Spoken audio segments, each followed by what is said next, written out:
안녕하세요, 시청자 여러분. 시니어 경제 나침반입니다. 오늘은 좀 뼈아프지만 우리 모두가 반드시 짚고 넘어가야 할 아주 중요한 이야기를 해볼까 합니다. 혹시 아낌없이 주는 나무라는 동화 기억하세요? 동화 속에서는 그 순수한 희생이 너무나 아름답게 그려지지만 행복한 현실에서는 이 아낌없이 주는 사랑이 자칫 독이 될 수도 있다는 사실 알고 계셨나요? 특히 우리 시니어분들의 소중한 노후, 자산을 위협하고 심지어는 노후 파산으로 이어질 수도 있는 아주 심각한 이야기입니다. 사랑하는 시청자 여러분, 지금 혹시 자녀에게 결혼자금, 주택구입자금, 창업자금, 사업 확장자금, 심지어는 매달 생활비까지 지원하시느라 평생 피땀 흘려 모으신 소중한 노후, 자산이 서서히 바닥나고 있지는 않으신가요? 내가 부모인데 이 정도는 당연히 도와줘야지 하는 너무나 순수하고 숭고한 마음에 정작 나의 안정적인 노후는 뒷전으로 미루고 계신 건 아닐까요? 안타깝지만 이러한 일방적인 지원은 장기적으로 볼 때 여러분의 노후를 위협하고 심지어 나중에는 오히려 여러분이 자녀에게 경제적인 도움을 받아야 하는, 즉 돈을 받아야 하는 신세가 될 수도 있다는 점을 명심하셔야 합니다. 상상하기도 싫지만 이러한 상황이 현실이 될 수도 있다는 겁니다. 안정적인 수입원이 없는 노년의 자녀 지원이라는 이름으로 소중한 노후, 자산이 무방비하게 고갈된다면 예상치 못한 의료비나 갑작스러운 간병비 지출, 그리고 물가 상승으로 인한 생활비 급증과 같은 다양한 리스크에 여러분은 완전히 무방비 상태로 노출될 수밖에 없습니다.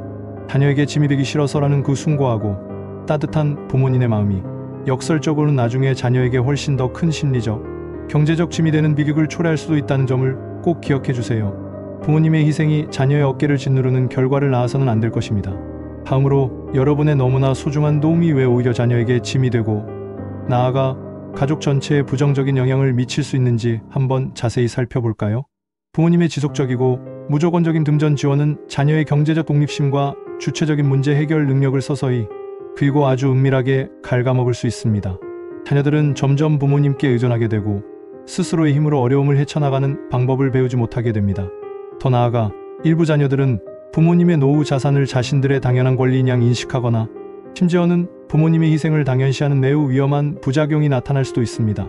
이러한 상황이 지속되면 효도라는 아름다운 명목 아래 부모님의 돈을 계속해서 요구하는 소위 시니어판 등골 브레이커 문제가 발생하기도 합니다. 이러한 상황은 자녀들의 경제적 자립을 방해할 뿐만 아니라 장기적으로는 자녀들 스스로가 성취감을 느끼고 행복한 삶을 꾸려나갈 기회마저 빼앗는 결과를 낳을 수 있다는 점을 간과해서는 안 됩니다. 자, 여러분, 사랑이라는 아름다운 이름으로 건넨 소중한 돈 뒤에 무시무시한 세금, 폭탄이라는 숨겨진 함정이 도사리고 있다면 어떠시겠어요? 생각만 해도 아찔하시죠? 단순히 통장, 이체나 현금으로 오고 가는 부모님의 돈이 자칫 불법 증여가 되어 자녀에게 예기치 않은 엄청난 규모의 세금 폭탄이 될 수 있습니다.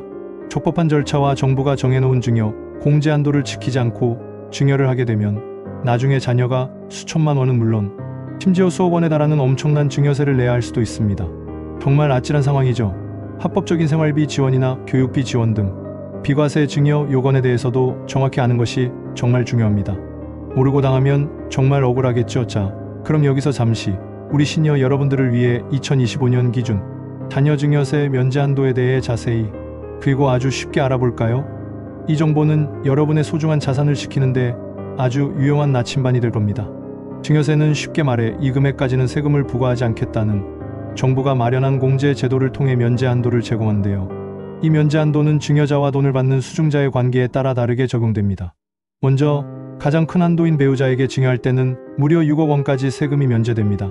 그리고 우리 시니어분들이 가장 많이 궁금해하실 부모가 성인 자녀에게 증여할 때는 5천만 원까지 세금이 없고 미성년 자녀에게 증여할 때는 2천만 원까지 세금이 없습니다. 여기서 미성년자는 법적으로 만 19세 미만인 경우를 기준으로 합니다. 반대로 자녀나 손자녀가 부모님께 용돈이나 재산을 증여할 때는 5천만 원까지, 형제자매나 조카 등 기타 친족에게는 1천만 원까지 세금이 면제됩니다. 이 기타 친족의 범위에는 6촌 이내 혈족, 4촌 이내 인척, 그리고 사위와 며느리까지 포함되니 생각보다 넓죠. 하지만 안타깝게도 타인에게 증여할 때는 면제 한도가 전혀 없으니 이 점은 꼭 유의하셔야 합니다. 그리고 이 모든 면제 한도는 10년 합산 기준으로 적용됩니다. 예를 들어 여러분의 성인 자녀가 2025년에 부모님께 5천만 원을 증여받아 세금을 내지 않았다면 그 자녀는 2035년이 되어야 다시 증여, 면제 한도가 발생하여 또다시 5천만 원을 세금 없이 증여받을 수 있다는 의미입니다. 20년 합산 기준은 절세 전략을 세울 때 매우 중요한 부분이 됩니다. 또한 최근에는 정부에서 장려하는 혼인 출산, 증여재산 공제라는 아주 특별한 제도가 신설되어 시행되고 있습니다. 이는 자녀들의 결혼과 출산을 장려하기 위한 제도인데요. 혼인신고일 전후 각 2년, 즉 총 4년 이내 또는 출산 및 입양일로부터 2년 이내의 직계존속으로부터 자금을 증여받는 경우 기존증여재산 공제 한도에 더해 추가 공제가 가능합니다.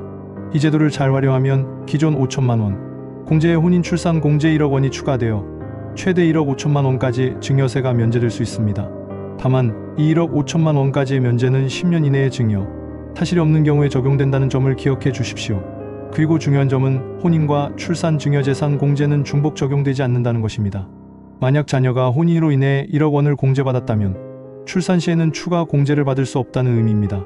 증여세율은 면제 한도를 초과한 금액에 대해 과세되며 과세표준, 즉 공제 후 남은 금액의 크기에 따라 누진세율이 적용되고 여기서 누진공제액을 차감하여 최종 증여세가 산출됩니다.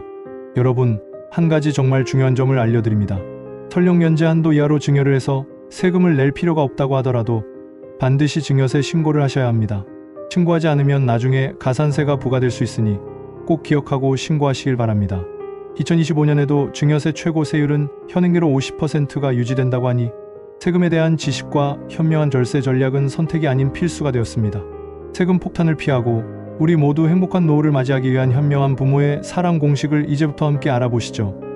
나도 자식도 모두 행복하고 풍요로운 삶을 위한 지원의 비밀이 여기에 있습니다. 첫 번째 공식, 단연코 나의 노후가 1순위입니다. 여러분, 비행기에서 위급 상황 발생 시 마스크를 쓸 때 내 마스크부터 착용하세요 라고 말하죠. 이처럼 여러분의 노후 역시 나 먼저 챙기세요 라는 마인드가 절대적으로 필요합니다. 여러분의 노후 자산이 최소 120% 이상 확실하게 확보된 후에야 자녀 지원을 고려해야 합니다. 무리한 지원은 결국 여러분 자신을 힘들게 할 뿐만 아니라 장기적으로는 자녀에게도 큰 부담이 될 수 있다는 점을 잊지 마세요. 여러분의 현재 재정 상태와 노후 계획에 대해 자녀와 솔직하고 투명하게 공유하고 왜 노후 자산 확보가 중요한지 이해를 구하는 것이 무엇보다 중요합니다. 부모님의 솔직한 상황 공유는 자녀의 재정 독립심을 키우는데도 큰 도움이 됩니다. 두 번째 공식은 돈 대신 지혜와 기술을 지원하는 겁니다. 유명한 속담처럼 고기를 주기보다는 고기 잡는 법을 가르쳐 주세요. 무조건적인 현금 지원은 단기적인 해결책일 뿐 자녀의 자립을 줘야 할 수 있습니다. 대신 자녀의 재정 컨설팅을 도와주거나 여러분이 쌓아온 사업 노하우를 전수해 주시고 필요하다면 육아나 가사 지원과 같은 비금전적이고 지속 가능한 방식으로 돕는 것이 훨씬 더 현명하고 진정한 사랑입니다. 자녀가 스스로 성장할 수 있는 발판을 마련해 주는 것이야말로 가장 값진 유산이 될 것입니다. 세 번째 공식은 명확한 지원 원칙을 세우는 것입니다. 여러분, 선물과 대출은 분명히 다릅니다. 이 점을 명확히 하셔야 합니다. 갚지 않아도 되는 순수한 선물과 나중에 갚아야 하는 대출을 분명하게 구분하고 만약 대출 형태로 지원한다면 필요하다면 차용증을 작성하여 상환, 기한, 이자율 등을 명확히 하여 나중에 오해가 생길 소지를 사전에 없애야 합니다. 이렇게 명확한 원칙은 가족 관계의 건강성을 유지하는 데 필수적입니다. 네 번째 공식은 함께 고민하고 소통하기입니다. 여러분, 우리가 함께라면 못할 것이 없죠. 자녀와 부모의 재정 상황에 대해 솔직하고 열린 대화를 나누는 것이 가장 중요합니다. 서로의 경제적 상황과 필요를 이해하고 존중하며 함께 해결책을 찾아나가는 자세가 필요합니다. 필요하다면 공신력 있는 금융 전문가나 자산관리사와 함께 재정 상담을 받는 것도 아주 좋은 방법입니다. 객관적인 전문가의 시각은 문제 해결에 큰 도움이 될 수 있습니다. 마지막 다섯 번째 공식은 현명한 증여 전략입니다. 절세는 필수, 앞서 말씀드렸듯이 세금은 아는 만큼 아낄 수 있습니다. 합법적인 증여 공제 한도를 최대한 활용하고 분할 증여, 대출금 변제, 부동산 매매 등 다양한 증여 방식을 세금 전문가와 상담하여 세금을 합법적으로 절약하는 지혜를 발휘하셔야 합니다. 증여세 폭탄을 피하고 자녀에게도 불필요한 세금 부담을 주지 않으려면 반드시 전문가의 도움을 받으세요. 다시 한번 강조하지만 자산이 많으신 분들은 반드시 전문가와 상담하여 상속세까지 고려한 장기적인 절세 전략을 구체화하는 것이 매우 중요합니다. 한 푼이라도 더 아껴서 여러분의 소중한 자산을 지켜야 합니다. 사랑하는 시청자 여러분, 아낌없이 주는 나무는 정말 아름다운 동화 속 이야기입니다. 하지만 냉혹한 현실에서는 현명하게 사랑을 주는 부모가 되어야만 여러분 자신은 물론이고 사랑하는 자녀 모두 행복하고 풍요로운 노후를 함께 맞이할 수 있다는 점을 꼭 기억해 주시길 바랍니다. 무조건적인 희생만이 사랑은 아닙니다. 현명한 사랑이 진정한 가치를 만듭니다. 오늘 이 알려드린 현명한 부모의 사랑 공식을 꼭 마음에 새겨 주십시오. 그리고 지금 바로 여러분의 소중한 노후를 든든히 지키면서 동시에 자녀와의 관계를 더욱 단단하고 건강하게 만드시길 진심으로 응원합니다. 여러분의 현명한 선택이 모두의 행복으로 이어질 것입니다. 저희는 앞으로도 복잡하고 어렵게만 느껴졌던 경제 이슈들을 여러분의 눈높이에 맞춰 쉽고 명확하게 풀어드리며 여러분의 현명하고 풍요로운 노후 생활을 위한 든든한 동반자가 되어 드리겠습니다. 언제나 여러분의 곁에서 최선을 다하겠습니다. 마지막으로 한 가지 중요한 안내 말씀드립니다.